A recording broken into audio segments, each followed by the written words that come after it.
Hello, folks. How's it going? Hope you're all doing very, very well. It was a big weekend in the North household. We said goodbye to Grandpa last Friday, and yeah, it all went well. So all of you emailing and texting and messaging me on Discord and things, thank you so much for your concern. Yeah, you guys are awesome. I love you to bits.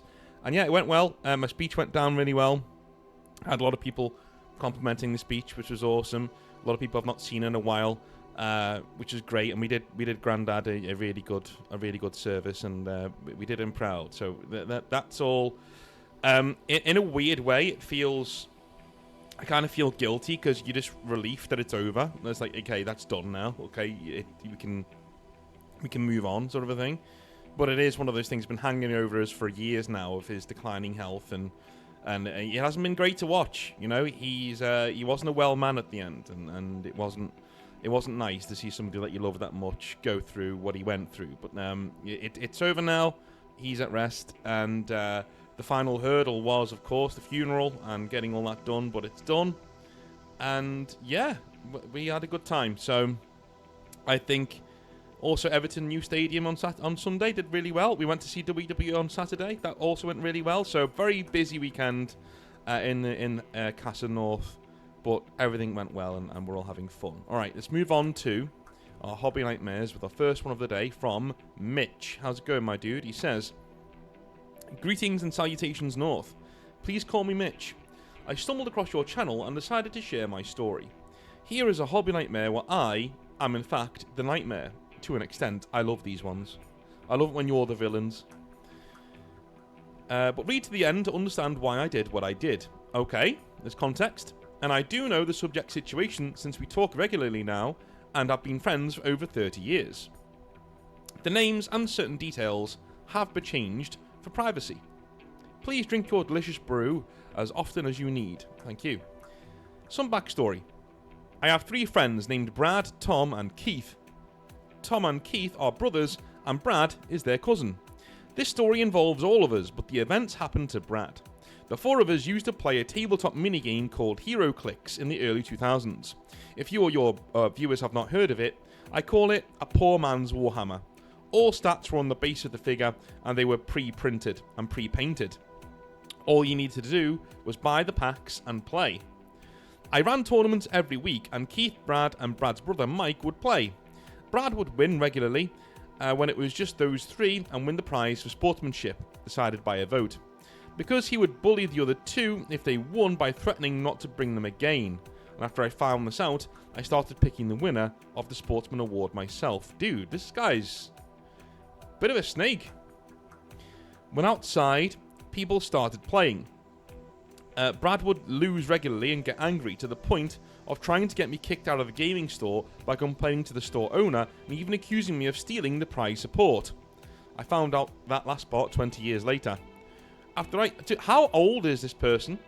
I'm thinking they're like in their teenage years, but even in their teenage years, people have little signs of who they're going to be. You know what I'm saying?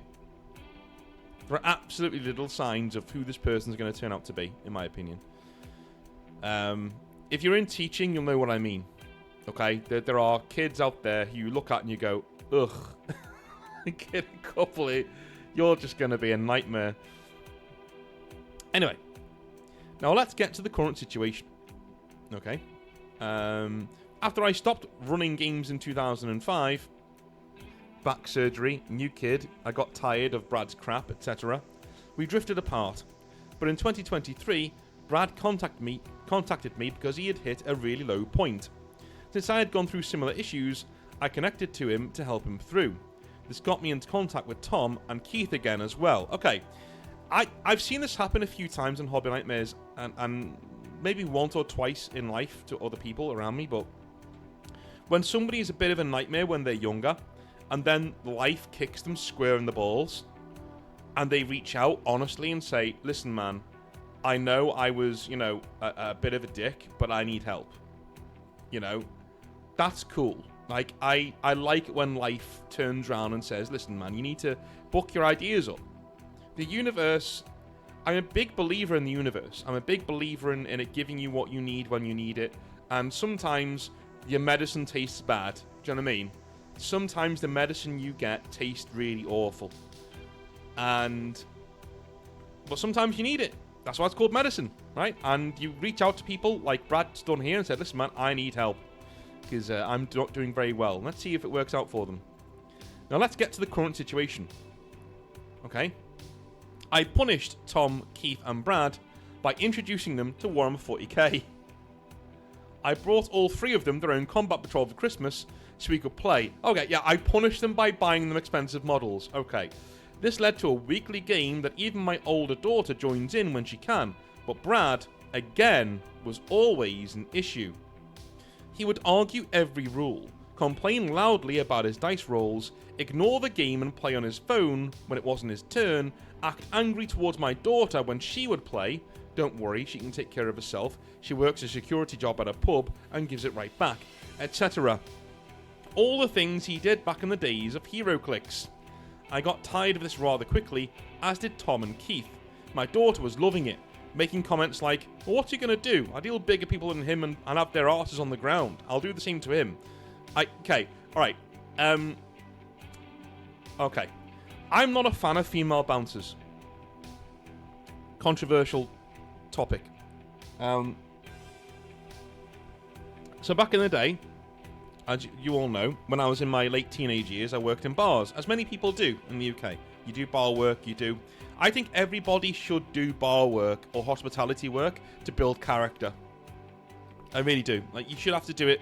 If you're not going to do, like, military service, you should have to go into the service industry and do bar work or whatever to deal with the public so you know what a bad job feels like, you know?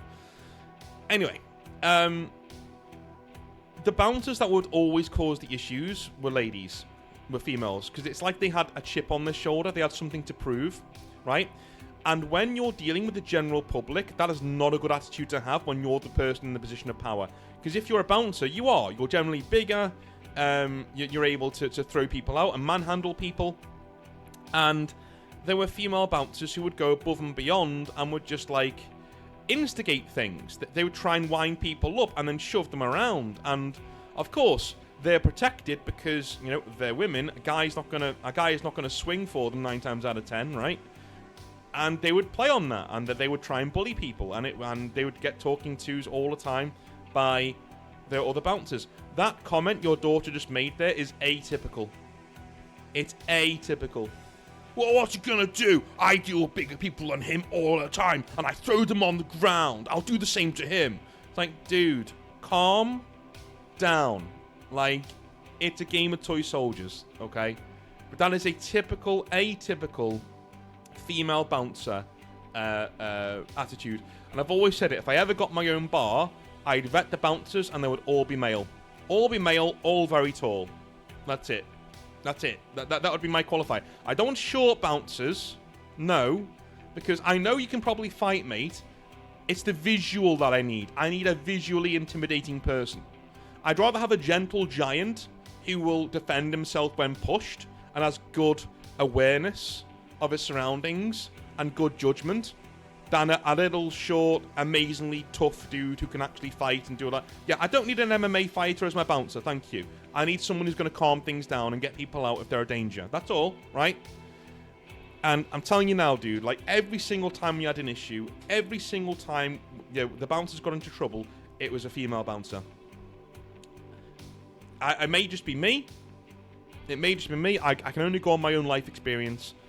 But every time, dude, every time there was an issue, it was one of them taking liberties and winding people up. And then, you know, after I left the pub that I worked in, it was like a couple of years later when I was getting texts from people who worked there. And apparently one of the female bouncers went a bit too far with somebody and she got a smack in the mouth for it. And of course, then plays victim, like, I'm a lady, why are you hitting me, sort of a thing. Dude, that's like becoming a soldier and saying, I'm a soldier, why are you shooting at me? Like, dude, shut up. Like, you know what you're signing up for. You have all my respect for doing it, but you can't stand in the water and complain that it's hot when it's boiling, alright? Moving on. It all came to a head during a 2v3 match. A total of 3,000 points. Only one Primarch per team. Tom and Brad were on one team, 1,500 points each. Keith, my daughter, and myself were on the other team. 1,000 points each. On turn 3, Tom wanted to drop out after I evaporated several units and his brother Keith took out his warlord. Brad began yelling at all of us and picked up his models from the table, blaming Tom even though Brad was doing his usual antics throughout the game. I brought Brad home and listened to his complaining the whole way. It was an hour drive, and I began to get frustrated. He is not the best player, and I was going to prove it. Dude, you drove him home for an hour? That's really nice of you, number one. Number two, that is the perfect opportunity to have a come to Jesus moment. To say to him, listen man, this ain't good enough. This attitude ain't good enough. You need to do better. You know what I'm saying? Like, this is the perfect opportunity, dude. You should have been doing it then. Anyway. I went to 3 Games Workshop stores and purchased a 2,000 point army and a codex the next day. Built it over the following days and sent Brad the list. I told him that it would be me and him on Games Day and to research my army. On game day, Keith and I arrived and Keith wanted to watch the events. I put my army on the table and asked Brad if he'd research my army. He said that he didn't have to. What came next was nothing short of a royal ass beating. Okay, so this is, I'm not gonna, yeah, the final score was 85-16 to me. After the game, I picked up my models and said, well, good game, I'll chat to you later, with a smile, and Keith and I left. And Keith and I laughed all the way home, alright? This seems like a very, and everybody clapped story, but let's move on. A few days later, Brad actually called me. He said my new army was really tough, and he liked their abilities and admitted he needed to research his opponents before he would insult our armies. I explained why I crushed him so mercilessly and how bad his attitude had gotten. I then said he was taking time off to see... I then said that he was taking time off to see if he wanted to continue to play because we were sick of his crap. Okay, basically you said, you know, take time off from the group because we're sick of your crap. Okay. Dude. I don't know whether that game happened, okay, because Games Day is very... You can't just rock up to a Games Day and just... I don't know. I'm going to go on the proviso that it did happen, because I like to take things at face value, as on Hobby Nightmares. Even if the game happened, how you did, you know, and what happened there, this was the wrong way to deal with it. You're driving the guy home for an hour every single time. Have a word with him. Say, mate, this ain't good enough. You need to take a break from the group, because I'm not having this. This attitude is driving me up the wall. I'm not having it, right? Be a man, right? This is a juvenile way of doing something, and I think you're a lot older than I am from the way you've been talking. It shouldn't be for me, a guy in his 30s, to say to you, this is one fucking juvenile way to act. This is not what you should be doing. Alright, be a man, sit down, talk to him, and give him the opportunity to fix his behaviour. A lot of hobby people tend to view their social interactions through the prism of wargaming. So they will try and say, instead of sitting down with a dude and saying, listen man, your behaviour's not good enough, we need to talk about it, they'll say, ha, I'm going to beat you in a game of Warhammer 40,000 to teach you a lesson. It's like, no. Anyway, a month later, we let Brad join us again, and since that day and the time off that he had, he has been a really good player. He still has the occasional outburst, but they are few and far between, and he keeps his frustration in check. Keith still refuses to team up with him, but my daughter loves taking him on 1v1, and those battles are always fun to watch. So yes, I had to be the nightmare to stop the nightmare, I guess. Thank you for taking time to read my story. Have a great day. Sincerely, Mitch. Well, thank you for sending it in, Mitch. And yeah, you know what? I get that sometimes you need to take a guy aside and talk to him. I just think you did it in the wrong way. I think this could have been... That result could have been had without making him feel really shitty and resorting to his level. You know what I'm saying? You could have sat down. Always treat people in a normal way. Don't go down to their level.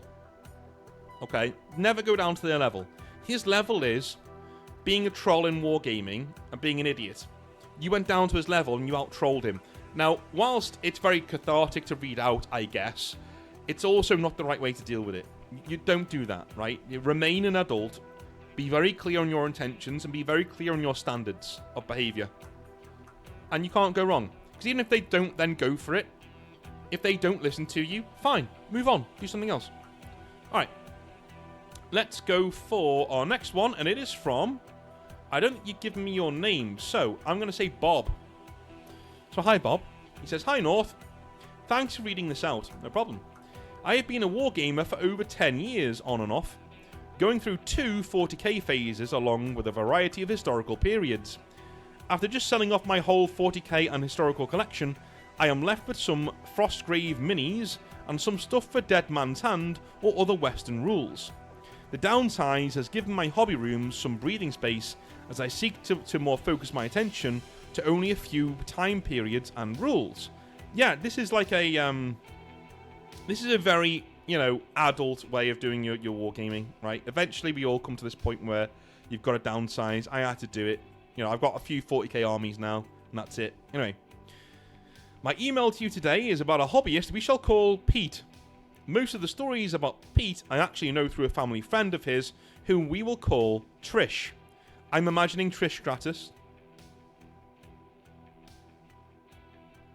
Sorry, I was away there for a second. Below are a list of small stories about Pete. By the way, any dude growing up in the early noughties, you'll know what I mean. Dude, Trish even looks good now, for God's sake. This is ridiculous. Anyway, I have only met Pete twice, and we all start with those stories. Or we shall start with those stories. Alright. The first time was in the hobby store I frequented in Sydney, Australia. I was out buying bolt-action miniatures.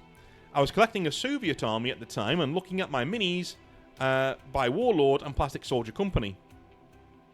Pete was trying to convince me to buy both sets, as I would eventually buy them both anyway, quote unquote. I advised Pete I didn't have the money or need for both at that time. This encounter isn't a nightmare at all, but links to how Trish told me whenever Pete would buy into a new game or army, he would buy everything he needed in one go, whether he could afford it or not. To give you some context about Pete, he was an ex-army serviceman, I have no idea why he left, who has never had a stable job since he left the army. Pete is in his 50s now, and Trish refers to him as the laziest man alive. His wife works while Pete hangs out at the hobby store or at home.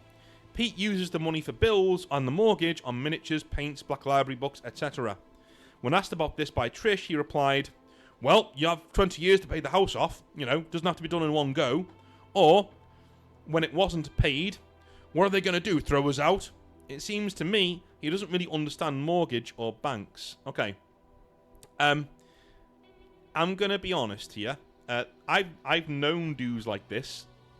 Dudes like this only ever learn when the woman has had enough and kicks them out. They only ever learn, do you know what I mean, when she's had enough. And by the time she's had enough, he's had so many chances that she can't be pulled back in again. Do you know what I'm saying? Like when she says she's done, she's done. You know, because you don't realise you're burning through your chances. You'll say, well, you never explained. You never gave me a chance. If she's complained at you about things and asked you to do things and you haven't done them, do you know what I'm saying? It only takes so many of those before she goes, you know what, I've had enough. Right, I can't do this. And there's no getting her back. Alright? Absolutely not. The second time I met him was when my brother and I were having a game of Age of Sigmar, and he wanders over to look at the miniatures that were off the board and asks, are they the dead ones? I replied, yeah, they're the dead ones. He nodded and moved on. Once again, not a nightmare, but an odd encounter. That's not a counter. Okay, dude, that's not odd. That's not odd. Like, when a boss goes past you on the street, do you say, oh, that was odd? Like, that wasn't odd. This was not a normal thing to say. The rest of the stories are now what Trish told me and primarily highlight how unrealistic Pete is with money and people's expectations in the hobby. So, the first one, Pete was trying to organise to go to a gaming convention approximately 3 hours away. A friend had volunteered to drive him down so they could attend together. As other people in the gaming store were trying to work out who to carpool with or get there, Pete was volunteering his friend's car without asking. The story goes, he had volunteered 15 spots into a car with 5 seats. This just strikes me as a guy who's desperate to be liked. Is anyone else getting that impression? You know what I mean? He's desperate to please. Let me take a quick sip of my coffee here. You know, it just seems desperate to please. Anyway, the second, Pete was going to another gaming convention. or wanted to go. Once again, 3 hours away about, he called a friend who lived near where the convention was happening and asked him to come pick him up, take him to the convention, and then drive him home. So, a 12-hour round trip for his friend. The friend obviously declined, and Pete could not understand why and was very angry about it. Pete wanted to end... I'm not going to number these anymore, I'm just going to keep reading them. Pete wanted to enter an X-Wing tournament, but didn't have any ships. He asked a friend who had an X-Wing fleet if he could borrow his ships for this tournament. This friend was also playing in the tournament and replied, no, what would I play with then? Once again, Pete was very angry and did not understand the issue. Pete's wife was sick of the clutter in the house with all the hobby stuff and started to clean it out with Trish. They found duplicate Black Library novels in the bedroom and the garage.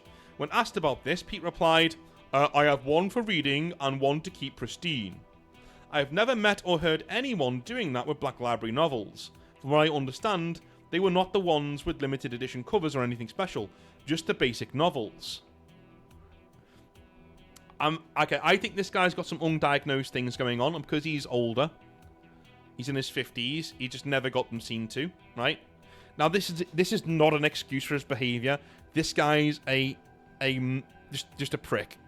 Just a massive prick. But also, there are underlying causes here. Let's move on. Pete used to keep a lot of his hobby stuff at the store in a cupboard. This was mainly done to keep it secret from his wife. The guys who ran the store could not stand him, and eventually called the wife to come and get his stuff. Trish and the wife showed up while Pete was at the store, and he was dumbfounded. The wife could not believe how much stuff he was keeping at the store. It apparently filled up the entire back seat. Dude, how embarrassing. How embarrassing. Pete wanted to apply for a vacant position in the hobby store and used to tell the workers that they don't do real work and just play games all day. He did not get the job. Yeah, because not only are you insulting them, you're telling them that if you got the job, that's all you're going to do, right? You just sit off and play games all day. At a role-playing game night, Trish, her husband, Pete and his wife were playing a game. Trish did not want Pete there, but his wife would only play if Pete could. It ended up in a full-blown argument when Trish was trying to get the role of each player in the party. Sorry, I can't remember the game they were playing. Pete just kept saying, I'm the guy who gets stuff when you can get it, unquote. Any further questions trying to clarify this led to Pete just repeating the same line. He eventually had a tantrum, yelled at his wife, and Trish banned him from her house. Is this the worst person? Like, there must be I'm going to create a Hall of Fame. I think we're going to start a Hall of Fame, right? We've got to. A Hobby Nightmare, Bad People Hall of Fame. Like, Jensen's in there, Pirate King's X is in there, right? That kind of stuff. Dude, I've got to do that. I've got to do that. I might do a stream when we do that, and then we post it and use it for the Hobby Nightmares, and we add to it when people... I think Pete's going to go in there. He's got to. Like, you can't... Oh my god. Pete likes to brag about his wins in miniature games. He will say things like, it was a stunning battle, absolutely crushing win by me. When asked how old the person was he played, Pete will become quiet and defensive and say, it's not the age, it's the generalship.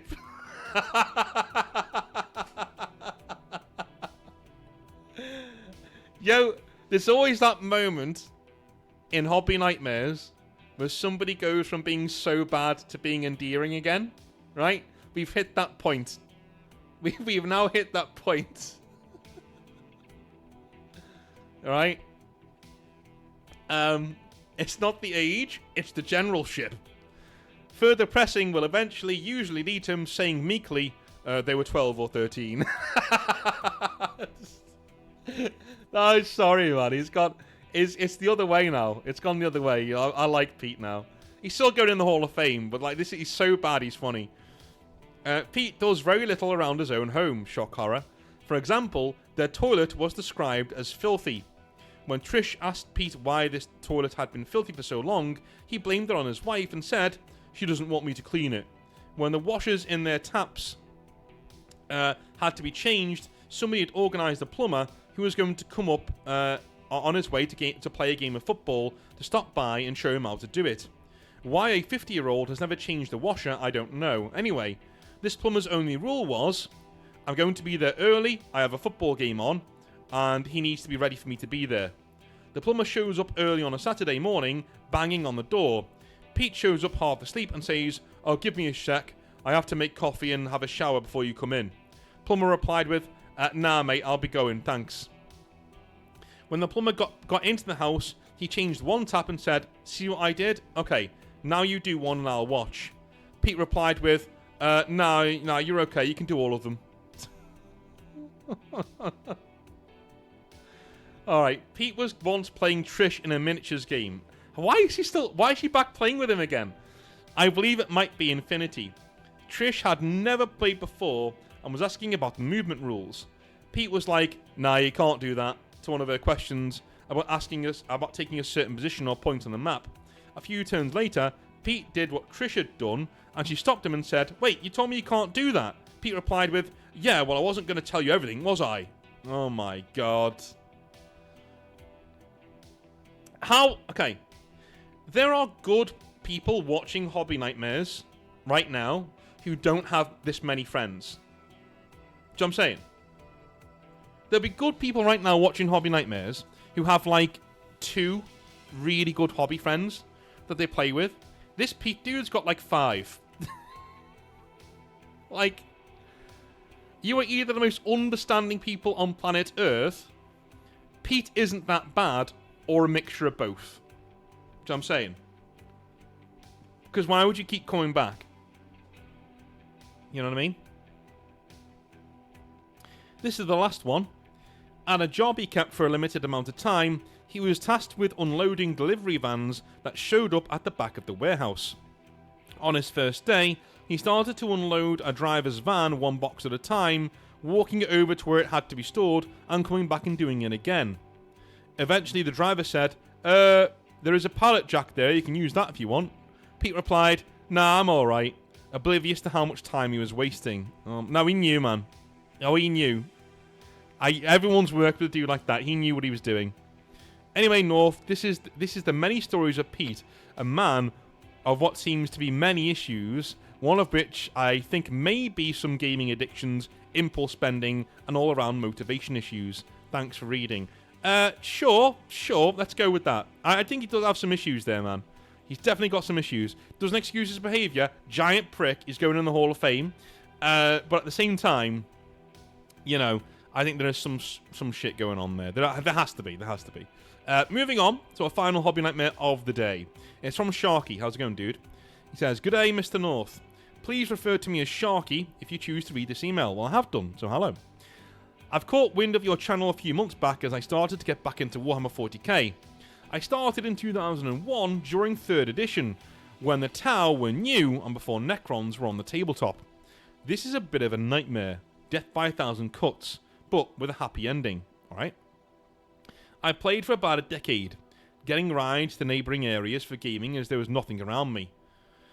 It was a hobby my older brother and I shared and filled with memories I look back fondly on today. My father was a career military member that spent more time away from the house than in it, and my brother was a decade older than me, and in a sense, he really did raise me. I've got a good relationship with both, so this isn't a story about bloody family drama. Fast forward to high school graduation, and not wanting college, I joined the military myself and went on to be a rifleman in the Marine Corps. Cool, man.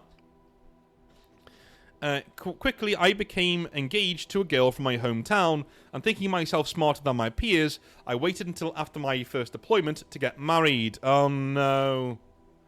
Oh no. Guys, if there's a story about it, like if there's a legend about it that keeps happening, yeah, maybe follow that advice.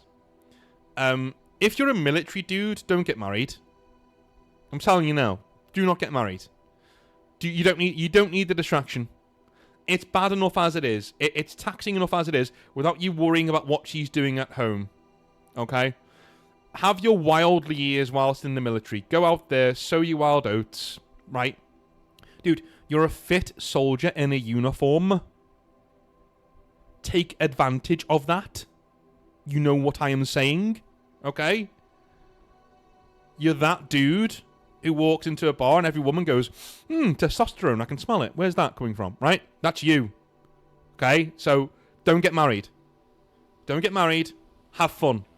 Then, later on, when you're, doing desk work in the military or you go and do something else, that's when you get married.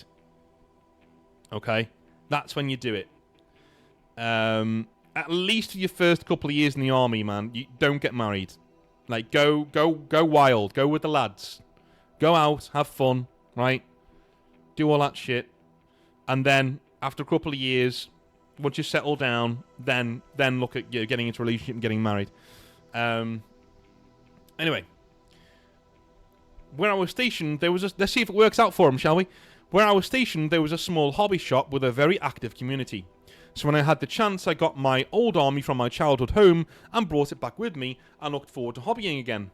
My then wife, this is a bit of foreshadowing, seemed supportive at first, but during my first attempt at getting in a game, after 2 hours, she called me, wondering where I was.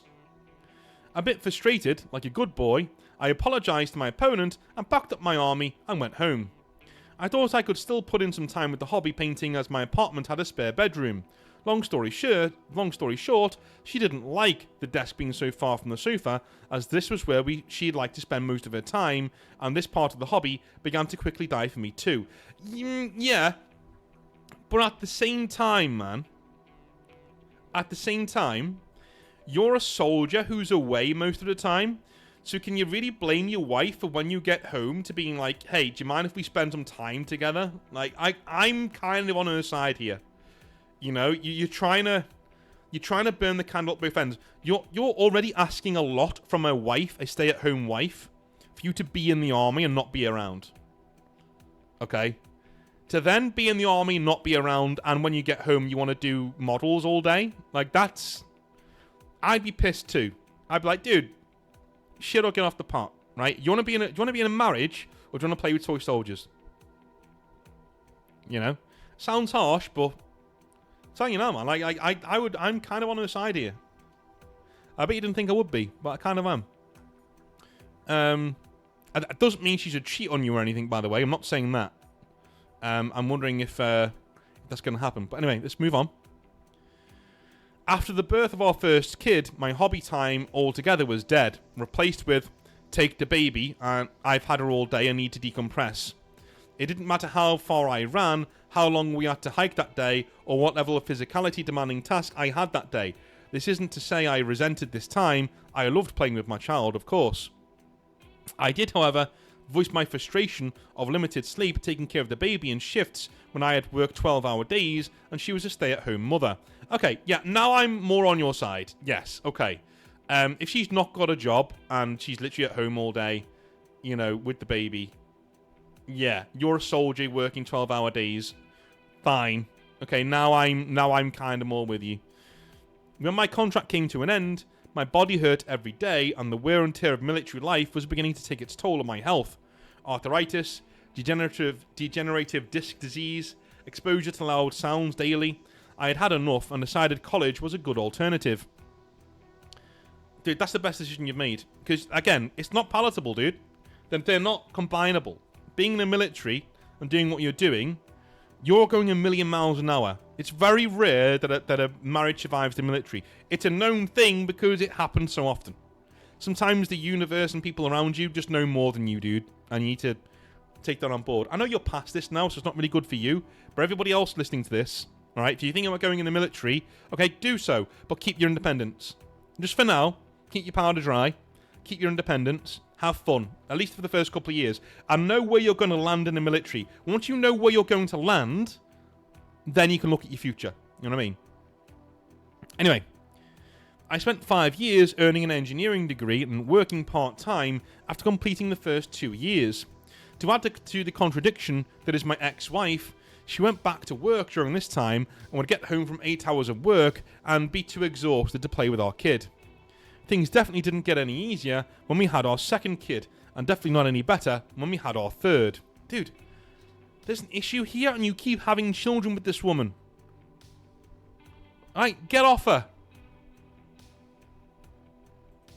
Just get off her. Stop having kids with her. There becomes a point where this is like a self-fulfilling prophecy. Like, you're doing this to yourself. Take a sip, drink, or a swig now as it comes to a head here. After a decade of marriage, we had just closed on a new house a month prior. My ex-wife wanted a divorce. By this time, I was doing the laundry, cooking dinner, taking the kids to school, and packing their lunches. I still worked full-time, and she was still a stay-at-home mum with a master's level degree and no work history for 4 years. I realised it then, but she had alienated me from my friends, hobbies, and even my family. I had never felt more alone than at this point in my life. Jesus, dude. Yeah, I'm with you on this one. Nah, man. Yep. Yeah. But at the same time, when you don't introduce standards, this is what happens, right? Introduce standards to your home. Listen, like, this is not a... If you let a relationship fester for this long, it's like sitting on a grenade and it goes off and you're like, oh, my legs have got blown off. Yeah. Yeah, you pulled the pin out the grenade and sat on it. Yeah, that'll happen, dude. Yeah, that's...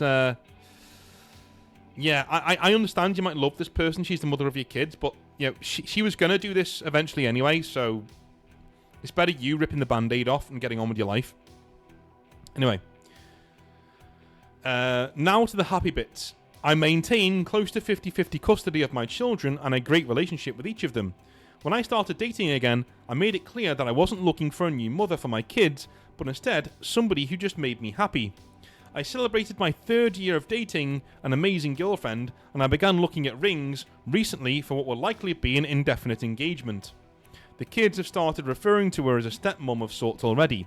We tried to push the narrative of bonus person in the kid's life, but finally we stopped when the kids began to look dejected, and honestly, it's really nice seeing how well the kids have taken to her. And I even got to keep the house. Nice, man. Nice. This must be one of the only divorce stories where the man didn't get a dicking in Hobby Nightmares. Bringing it back to the hobby, though, my son is 10 and is starting to get back into the hobby with me. My girlfriend is incredibly supportive of my painting miniatures and even asks regularly to see what progress I've made. She's bought me paint, models, brushes, and gets involved where she can. Ironically, I've started painting Death Guard and will be attaching some photos of my work to show my current work in progress. The reason why this is ironic is due to some chemical exposures during my military service. Some of my organs have begun to fail, and this has left me with a sickly coloured complexion. Oh, dude. Is that like... Isn't organ failure like, you know... like death? Am I getting it wrong? Hopefully I'm getting it wrong. Hopefully it's not the case. But anyway, here's a Plague Burst crawler for everybody. Very nice. Very lovely. While I can hear you in my head even now expressing your condolences, it's not all doom and gloom. Once I was able to prove to the doctors I'm not a substance abuser, I'm now at the top of the transplant list, and with any luck, I'll be listening to you read this whilst recovering from surgery. Best of wishes to you and yours, Sharky. Well, best of luck, man. Best of luck. I really hope that you get your surgery and things work out well. Are you okay indefinitely? Like, I know you've got, like, organ failure, but, like... Are you getting organ failure so you don't have to be on drugs or dialysis anymore? That kind of a thing? Or is it like, if I don't get this organ transplant, I'm going to die? Either way, I really hope things work out for you, my man. And, yeah, dude, like, man, you've had your life turned upside down. So hopefully things go well for you. And I'll be here. The channel will be here. So always watch it. Give it a watch. Hopefully, cross my fingers, you're reading this whilst you're in recovery. That'll be awesome. And if you're not, then maybe save a few Hobby Nightmares and listen to them whilst you're in recovery. And, yeah, hopefully it all goes well for you, my man, alright? Alright, cool. Let's move on there. And that is it for today. Yeah, move on. We're finished. So, I love you a long time. I'll speak to you tomorrow for some more 40k rantage. Have a wonderful rest of your day, and I'll speak to you soon. Have a good one. Bye now.